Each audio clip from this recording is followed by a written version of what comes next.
আসসালামু আলাইকুম ওয়া রাহমাতুল্লাহি ওয়া বারাকাতুহু। সবাই কেমন আছেন? আশা করি সবাই ভালো আছেন।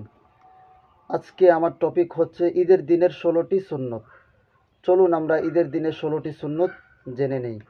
ঈদের দিনের সর্বপ্রথম সুন্নত হচ্ছে চাঁদ দেখা। অর্থাৎ আমরা রোজা শেষে আমরা চাঁদ দেখব, পশ্চিম আকাশে আমরা চাঁদ তালাশ করব।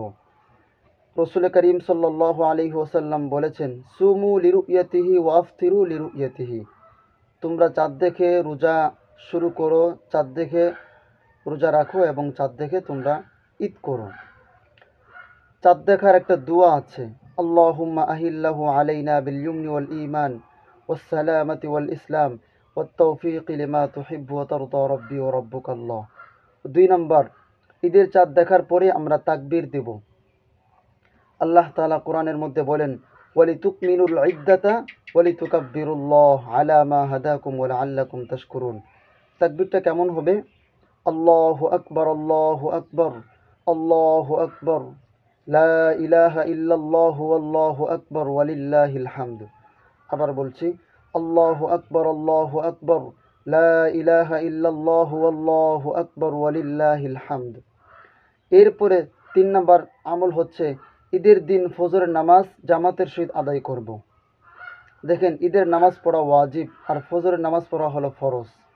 এখন আপনি যদি ওয়াজিব পড়ার জন্য ব্যস্ত হয়ে পড়েন ফরজ বাদ দিয়া, বিষয়টা এরকম হয়ে গেল না যে আপনি ফরজ বাদ দিয়া নফল নিয়ে টানাটানি। বিষয়টা এরকম যে এক হুজুর ওয়াজ করেছে পাগড়ি পরা ফজিলত। এখন আপনার পাগড়ি নাই, এখন আপনি লুঙ্গি দিয়ে যদি পাগড়ি বাঁধেন তাহলে বিষয়টা কেমন হবে? সেম ওইরকমই হয়ে গেল। তো আমরা ঈদের দিন ফজরের নামাজ জামাতের সহিত আদায় করব। ৪ নম্বর, সদকাতুল ফিতর আদায় করে ঈদগাহে আসব। সদকাতুল ফিতর, অনেকে সদকাতুল ফিতর আর জাকাত এক মনে করে। আসলে জাকাত হচ্ছে প্রত্যেকটা মানুষের, অর্থাৎ তার সম্পদ যদি নেশাব পরিমাণ থাকে তাহলে সম্পদের নেশাব পরিমাণ থাকলে ওই সম্পদের উপর জাকাত ফরজ হয়। সদকাতুল ফিতর বলা হয় যে আমরা রমজান মাসে রোজা রাখি, রোজার শেষে আমরা ফিতরা আদায় করি। সারা মাস যে রোজা রাখলাম, রোজার মধ্যে ভুল ত্রুটি থাকে, এই ভুল ত্রুটিকে যেন আল্লাহ তাআলা ক্ষমা করে দিয়ে আমলের মধ্যে যত ত্রুটি থাকে ত্রুটি মুক্তর জন্য আমরা সদকাতুল ফিতর দিই। ২ নম্বর কারণ হচ্ছে যে রাসূল করিম সাল্লাল্লাহু আলাইহি ওয়াসাল্লাম বলেছেন এতিমের সহযোগী হওয়ার জন্য। এজন্য এতিমরা যেন সুন্দরভাবে ঈদের দিন সুন্দরভাবে ঈদ করতে পারে, এই জন্য এতিমের জন্য সদকাতুল ফিতর। ৫ নম্বর, মিসওয়াক করা। ৬ নম্বর, সুন্দর করে গোসল করা। ৭ নম্বর, সুন্দর পোশাক পরিধান করা। এখন কথা হচ্ছে নতুন পোশাক পরিধান করা এটা সুন্নত না। আপনার যত পোশাক আছে পোশাকের মধ্যে সবচেয়ে উত্তম পোশাকটা পরা নবীর সুন্নত। ৮ নম্বর, সুগন্ধি লাগানো। নবী করিম সাল্লাল্লাহু আলাইহি ওয়াসাল্লামের পছন্দের তালিকায় একটি তালিকা ছিল সুগন্ধি নবীজি খুব পছন্দ করতেন। নবী করিম সাল্লাল্লাহু আলাইহি ওয়াসাল্লাম তিনটি জিনিস পছন্দ করতেন। তার মধ্যে ১ নম্বর হচ্ছে সুগন্ধি, ২ নম্বর হচ্ছে খাবার, ৩ নম্বর হচ্ছে নেককার বিবি। তো সুগন্ধি লাগিয়ে আমরা ঈদগাহে যাব। ৯ নম্বর, ঈদগাহে যাওয়ার আগে নাস্তা করে যাব। অর্থাৎ ঈদুল ফিতরে ঈদগাহে যাওয়ার সময় আমরা মিষ্টি জাতীয় কিছু খাবার খাবো।